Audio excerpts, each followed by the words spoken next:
हाय बचपन, तेरी याद नहीं भूलती।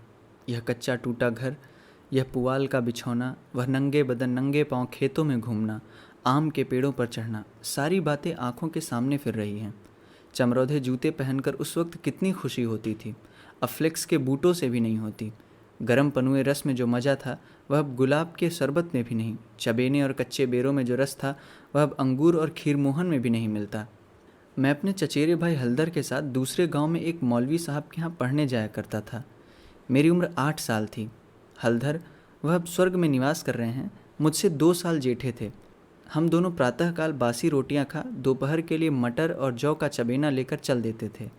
फिर तो सारा दिन अपना था।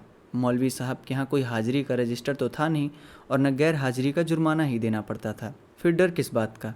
कभी तो थाने के सामने खड़े सिपाहियों की कवायद देखते, कभी किसी भालू या बंदर नचाने वाले मदारी के पीछे पीछे घूमने में दिन काट देते, कभी रेलवे स्टेशन की ओर निकल जाते और गाड़ियों की बहार देखते।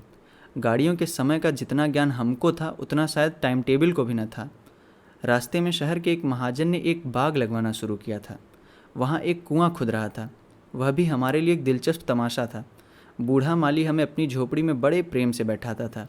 हम उससे झगड़ झगड़ कर उसका काम करते। कहीं बाल्टी लिए पौधों को सींच रहे हैं, कहीं खुरपी से क्यारियाँ गोड़ रहे हैं, कहीं कैंची से बेलों की पत्तियाँ छाँट रहे हैं। उन कामों में कितना आनंद था। माली बाल प्रकृति का पंडित था। हमसे काम लेता पर इस तरह मानो हमारे ऊपर कोई एहसान कर रहा है। जितना काम वह दिन भर में करता हम घंटे भर में निपटा देते थे। अब वह माली नहीं है, लेकिन बाग हरा भरा है। उसके पास से होकर गुजरता हूँ तो जी चाहता है उन पेड़ों के गले मिलकर रोऊं और कहूँ, प्यारे तुम मुझे भूल गए लेकिन मैं तुम्हें नहीं भूला। मेरे हृदय में तुम्हारी याद अभी तक हरी है, उतनी ही हरी जितने तुम्हारे पत्ते। निस्वार्थ प्रेम के तुम जीते जागते स्वरूप हो। कभी कभी हम हफ्तों गैर हाजिर रहते, पर मौलवी साहब से ऐसा बहाना कर देते कि उनकी बढ़ी हुई त्योरियां उतर जाती। उतनी कल्पना शक्ति आज होती तो ऐसा उपन्यास लिख मारता कि लोग चकित रह जाते। अब तो यह हाल है कि बहुत सिर खपाने के बाद कोई कहानी सूझती है। खैर, हमारे मौलवी साहब दर्जी थे। मौलवीगिरी केवल शौक से करते थे। हम दोनों भाई अपने गांव के कुर्मी कुम्हारों से उनकी खूब बड़ाई करते थे। यूँ कहिए कि हम मौलवी साहब के सफरी एजेंट थे। हमारे उद्योग से जब मौलवी साहब को कुछ काम मिल जाता तो हम फूले न समाते। जिस दिन कोई अच्छा बहाना न सूझता, मौलवी साहब के लिए कोई न कोई सौगात ले जाते। कभी सेर आज सेर फलियाँ तोड़ लीं तो कभी 10-5 ऊख, कभी जौ या गेहूँ की हरी हरी बालें ले लीं। उन सौगातों को देखते ही मौलवी साहब का क्रोध शांत हो जाता। जब इन चीज़ों की फसल न होती तो हम सजा से बचने का कोई और ही उपाय सोचते। मौलवी साहब को चिड़ियों का शौक था। मकतब में श्याम, बुलबुल, दहियल और चंडूलों के पिंजड़े लटकते रहते थे। हमें सबक याद हो या न हो, पर चिड़ियों को याद हो जाते थे। हमारे साथ ही वे भी पढ़ा करती थीं। इन चिड़ियों के लिए बेसन पीसने में हम लोग खूब उत्साह दिखाते। मौलवी साहब सब लड़कों को पतंगे पकड़ लाने की ताकीद करते रहते थे। इन चिड़ियों को पतंगों से विशेष रुचि थी। कभी कभी हमारी बला पतंगों ही के सिर चली जाती थी। उनका बलिदान करके हम मौलवी साहब के रौद्र रूप को प्रसन्न कर लिया करते थे। एक दिन हम दोनों भाई तालाब में मुंह धोने गए। हल्दर ने कोई सफ़ेद सी चीज़ मुट्ठी में लेकर दिखाई। मैंने लपक कर मुट्ठी खोली तो उसमें 1 रुपया था। विस्मित होकर पूछा, यह रुपया तुम्हें कहाँ मिला?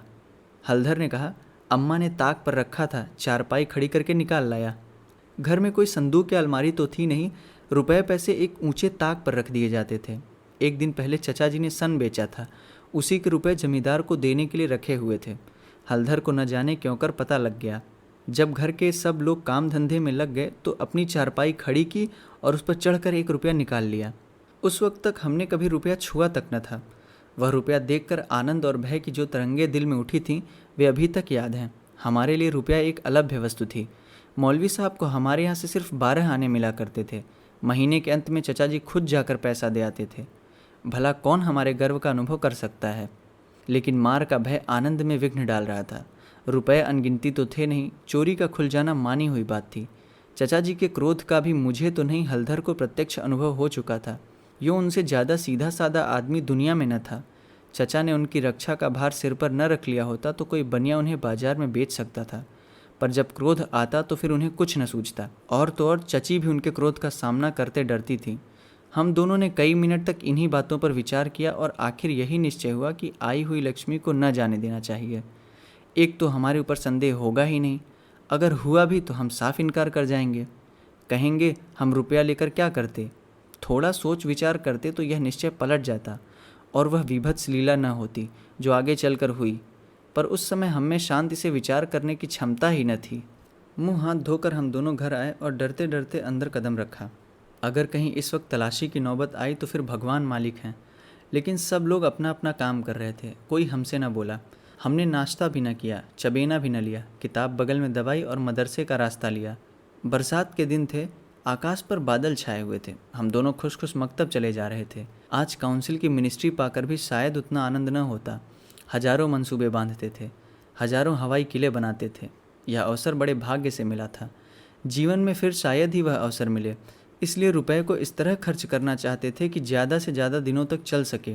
यद्यपि उन दिनों 5 आने सेर बहुत अच्छी मिठाई मिलती थी और शायद आधा सेर मिठाई में हम दोनों अफर जाते, लेकिन यह ख्याल हुआ कि मिठाई खाएंगे तो रुपया आज ही गायब हो जाएगा। कोई सस्ती सी चीज़ खानी चाहिए जिसमें मज़ा भी आए, पेट भी भरे और पैसे भी कम खर्च हों। आखिर अमरूदों पर हमारी नज़र गई। हम दोनों राजी हो गए। 2 पैसे के अमरूद लिए। सस्ता समय था, बड़े बड़े 12 अमरूद मिले। हम दोनों के कुर्तों के दामन भर गए। जब हलधर ने खटकिन के हाथ में रुपया रखा तो उसने संदेह से देख कर पूछा, यह रुपया कहाँ पाया लाला, चुरा तो नहीं लाए? जवाब हमारे पास तैयार था। ज़्यादा नहीं, 2-3 किताबें पढ़ ही चुके थे। विद्या का कुछ कुछ असर हो चला था। मैंने झट से कहा, मौलवी साहब की फ़ीस देनी है। घर में पैसे न थे तो चचा जी ने रुपया दे दिया। इस जवाब ने खटकिन का संदेह दूर कर दिया। हम दोनों ने एक पुलिया पर बैठकर खूब अमरूद खाए। मगर अब 15.5 आने पैसे को कहाँ ले जाएं? 1 रुपया छिपा लेना तो इतना मुश्किल काम न था। पैसों का ढेर कहाँ छिपता? न कमर में इतनी जगह थी और न जेब में इतनी गुंजाइश। उन्हें अपने पास रखना चोरी का ढिंढोरा पीटना था। बहुत सोचने के बाद यह निश्चय किया कि 12 आने तो मौलवी साहब को दे दिए जाएं, शेष 3.5 आने की मिठाई उड़े। यह फैसला करके हम लोग मकतब पहुँचे। आज कई दिन बाद गए थे। मौलवी साहब ने बिगड़ कर पूछा, इतने दिन कहाँ रहे? मैंने कहा, मौलवी साहब घर में गमी हो गई। यह कहते कहते 12 आने उनके हाथ में रख दिए। फिर क्या पूछना था? पैसे देखते ही मौलवी साहब की बाँछें खिल गईं। महीना ख़त्म होने में अभी कई दिन बाकी थे। साधारणतः महीना चढ़ जाने और बार बार तकाजे करने पर भी कहीं पैसे मिलते। अब कि इतनी जल्दी पैसे पाकर उनका खुश होना कोई अस्वाभाविक बात न थी। हमने अन्य लड़कों की ओर सगर्व नेत्रों से देखा, मानो कह रहे हों, एक तुम हो कि मांगने पर पैसे भी नहीं देते, एक हम हैं कि पेशगी देते हैं। हम अभी सबक पढ़ ही रहे थे कि मालूम हुआ आज तालाब का मेला है। दोपहर में छुट्टी हो जाएगी। मौलवी साहब मेले में बुलबुल लड़ाने जाएंगे। यह खबर सुनते ही हमारी खुशी का ठिकाना न रहा। 12 आने तो बैंक में जमा कर ही चुके थे। 3.5 आने में मेला देखने की ठहरी। खूब बाहर रहेगी। मज़े से रेवड़ियाँ खाएंगे, गोलगप्पे उड़ाएंगे, झूले पर चढ़ेंगे और शाम को घर पहुँचेंगे। लेकिन मौलवी साहब ने एक कड़ी शर्त यह लगा दी थी कि सब लड़के छुट्टी के पहले अपना अपना सबक सुना दें। जो सबक न सुना सकेगा उसे छुट्टी न मिलेगी। नतीजा यह हुआ कि मुझे तो छुट्टी मिल गई, पर हलधर कैद कर लिए गए। और कई लड़कों ने भी सबक सुना दिए थे। वे भी मेला देखने चल पड़े। मैं भी उनके साथ हो लिया। पैसे मेरे ही पास थे, इसलिए मैंने हलधर को साथ लेने का इंतज़ार न किया। तय हो गया था कि वह छुट्टी पाते ही मेले में आ जाएं और दोनों साथ साथ मेला देखें। मैंने वचन दिया था कि जब तक वह न आएंगे 1 पैसा भी खर्च न करूँगा। लेकिन क्या मालूम था कि दुर्भाग्य कुछ और ही लीला रच रहा है। मुझे मेला पहुँचे 1 घंटे से ज़्यादा गुजर गया, पर हलधर का कहीं पता नहीं। क्या अभी तक मौलवी साहब ने छुट्टी नहीं दी या रास्ता भूल गए? आंखें फाड़ फाड़ कर सड़क की ओर देखता था। अकेले मेला देखने में जी भी न लगता था। यह संशय भी हो रहा था कि कहीं चोरी खुल तो नहीं गई और चाचा जी हलधर को पकड़कर घर तो नहीं ले गए। आखिर जब शाम हो गई तो मैंने कुछ रेवड़ियाँ खाई और हलधर के हिस्से के पैसे जेब में रखकर धीरे धीरे घर चला। रास्ते में ख्याल आया मकतब होता चलूं। शायद हलधर अभी वहीं हो, मगर वहाँ सन्नाटा था। हाँ, एक लड़का खेलता हुआ मिला। उसने मुझे देखते ही जोर से कहा मारा और बोला, बच्चा घर जाओ तो कैसी मार पड़ती है। तुम्हारे चचा आए थे, हलधर को मारते मारते ले गए हैं। अजी ऐसा तान कर घूंसा मारा कि मियाँ हलधर मुंह के बल गिर पड़े। यहाँ से घसीटते ले गए हैं। तुमने मौलवी साहब की तनख्वाह दे दी थी, वह भी ले ली। अभी कोई बहाना सोच लो, नहीं तो बेभाव की पड़ेगी। मेरी सिट्टी पिट्टी भूल गई। बदन का लहू सूख गया। वही हुआ जिसका मुझे शक हो रहा था। पैर मन मन भर के हो गए। घर की ओर एक एक कदम चलना मुश्किल हो गया। देवी देवताओं के जितने नाम याद थे सभी की मानता मानी। किसी को लड्डू, किसी को पेड़े, किसी को बतासे। गांव के पास पहुंचा तो गांव के डीह का सुमिरन किया, क्योंकि अपने हलके में डीह ही की इच्छा सर्वप्रधान होती है। यह सब कुछ किया, लेकिन ज्यों-ज्यों घर निकट आता दिल की धड़कन बढ़ती जाती थी। घटाएं उमड़ी आती थीं। मालूम होता था आसमान फटकर गिरा ही चाहता है। देखता था लोग अपने अपने काम छोड़ छोड़ भागे जा रहे हैं। गोरू भी पूंछ उठाए घर की ओर उछलते कूदते चले जाते थे। चिड़ियाँ अपने घोंसलों की ओर उड़ी चली जाती थीं, लेकिन मैं उसी मंद गति से चला जाता था, मानो पैरों में शक्ति नहीं। जी चाहता था जोर का बुखार चढ़ाए या कहीं चोट लग जाए, लेकिन कहने से धोबी गधे पर चढ़ता नहीं, बुलाने से मौत नहीं आती, बीमारी का तो कहना ही क्या। कुछ न हुआ और धीरे धीरे चलने पर भी घर सामने आ ही गया। अब क्या हो। हमारे द्वार पर इमली का एक घना वृक्ष था। मैं उसी की आड़ में छिप गया कि जरा और अंधेरा हो जाए तो चुपके से घुस जाऊं और अम्मा के कमरे में चारपाई के नीचे जा बैठूं। जब सब लोग सो जाएंगे तो अम्मा से सारी कथा कह सुनाऊंगा। अम्मा कभी नहीं मारती। जरा उनके सामने झूठ मूठ रोऊंगा तो वह और भी पिघल जाएंगी। रात कट जाने पर फिर कौन पूछता है। सुबह तक सबका गुस्सा ठंडा हो जाएगा। अगर ये मंसूबे पूरे हो जाते तो इसमें संदेह नहीं कि मैं बेदाग बच जाता, लेकिन वहाँ तो विधाता को कुछ और मंजूर था। मुझे एक लड़के ने देख लिया और मेरे नाम की रट लगाते हुए सीधे मेरे घर में भागा। अब मेरे लिए कोई आशा न रही। लाचार घर में दाखिल हुआ तो सहसा मेरे मुंह से एक चीख निकल गई, जैसे मार खाया हुआ कुत्ता किसी को अपनी ओर आता देखकर भय से चिल्लाने लगता है। बरोठे में पिताजी बैठे थे। पिताजी का स्वास्थ्य इन दिनों कुछ खराब हो गया था। छुट्टी लेकर घर आए हुए थे।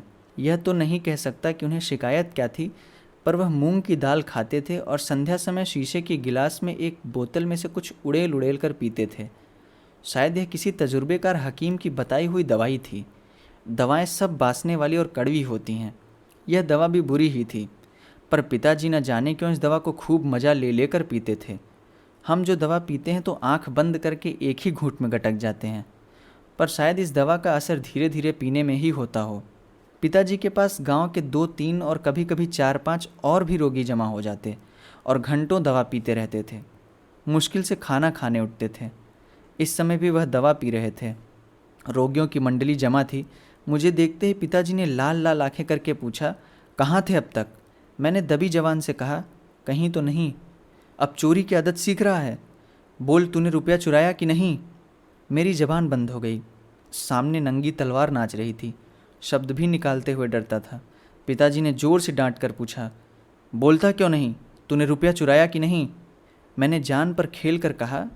मैंने कहा, मुंह से पूरी बात भी न निकलने पाई थी कि पिताजी विकराल रूप धारण किए दांत पीसते झपट कर उठे और हाथ उठाए मेरी ओर चले। मैं जोर से चिल्लाकर रोने लगा। ऐसा चिल्लाया कि पिताजी भी सहम गए। उनका हाथ उठा ही रह गया। शायद समझे कि जब अभी से इसका यह हाल है तब तमाचा पड़ जाने पर कहीं इसकी जान ही न निकल जाए। मैंने जो देखा कि मेरी हिकमत काम कर गई तो और भी गला फाड़ फाड़ कर रोने लगा। इतने में मंडली के 2-3 आदमियों ने पिताजी को पकड़ लिया और मेरी ओर इशारा किया कि भाग जा। बच्चे ऐसे मौक़ों पर और भी मचल जाते हैं और व्यर्थ मार खा जाते हैं। मैंने बुद्धिमानी से काम लिया, लेकिन अंदर का दृश्य इससे कहीं भयंकर था। मेरा तो खून सर्द हो गया। हलधर के दोनों हाथ एक खंभे से बंधे थे। सारी देह धूल धूसरित हो रही थी और वह अभी तक सिसक रहे थे। शायद वह आंगन भर में लोटे थे। ऐसा मालूम हुआ कि सारा आंगन उनके आंसुओं से भर गया है। चची हलधर को डांट रही थी और अम्मा बैठी मसाला पीस रही थीं। सबसे पहले मुझ पर चची की निगाह पड़ी। बोली, लो वह भी आ गया। क्यों रे, रुपया तूने चुराया था कि इसने? मैंने निशंक होकर कहा, हलधर ने। अम्मा बोली, अगर उसी ने चुराया था तो तूने घर आकर किसी को कहा क्यों नहीं? अब झूठ बोले बगैर बचना मुश्किल था। मैं तो समझता हूँ कि जब आदमी को जान का खतरा हो तो झूठ बोलना क्षम्य है। हलधर मार खाने के आदी थे। 2-4 घूंसे और पड़ने से उनका कुछ न बिगड़ सकता था। मैंने मार कभी न खाई थी। मेरा तो 2 ही 4 घूंसों में काम तमाम हो जाता। फिर हलधर ने भी तो अपने को बचाने के लिए मुझे फंसाने की चेष्टा की थी। नहीं तो चची मुझसे यह क्यों पूछती, रुपया तूने चुराया हलधर ने? किसी भी सिद्धांत से मेरा झूठ बोलना इस समय स्तुत्य नहीं तो क्षम्य ज़रूर था। मैंने छूटते ही कहा, हलधर कहते थे किसी से बताया तो मार ही डालूंगा। अम्मा ने कहा, देखा वही बात निकली ना। मैं तो कहती थी कि बच्चा की ऐसी आदत नहीं, पैसा तो वह हाथ से छूता ही नहीं, लेकिन सब लोग मुझी को उल्लू बनाने लगे। हलधर ने कहा, मैंने तुमसे कब कहा था कि बताओगे तो मारूंगा? मैंने कहा, वहीं तालाब के किनारे तो। हलधर ने कहा, अम्मा बिल्कुल झूठ है।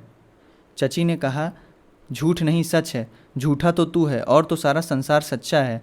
तेरा नाम निकल गया है ना। तेरा बाप नौकरी करता, बाहर से रुपए कमा कर लाता, 4 जने उसे भला आदमी कहते तो तू भी सच्चा होता।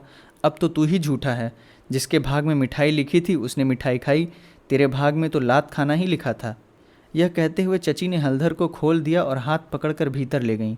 मेरे विषय में स्नेहपूर्ण आलोचना करके अम्मा ने पासा पलट दिया था, नहीं तो भी बेचारे पर न जाने कितनी मार पड़ती। मैंने अम्मा के पास बैठकर अपनी निर्दोषिता का राग खूब अलापा।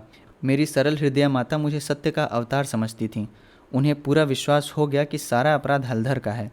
एक क्षण बाद मैं गुड़ चबेना लिए कोठरी से बाहर निकला। हलधर भी उसी वक्त चिवड़ा खाते हुए बाहर निकले।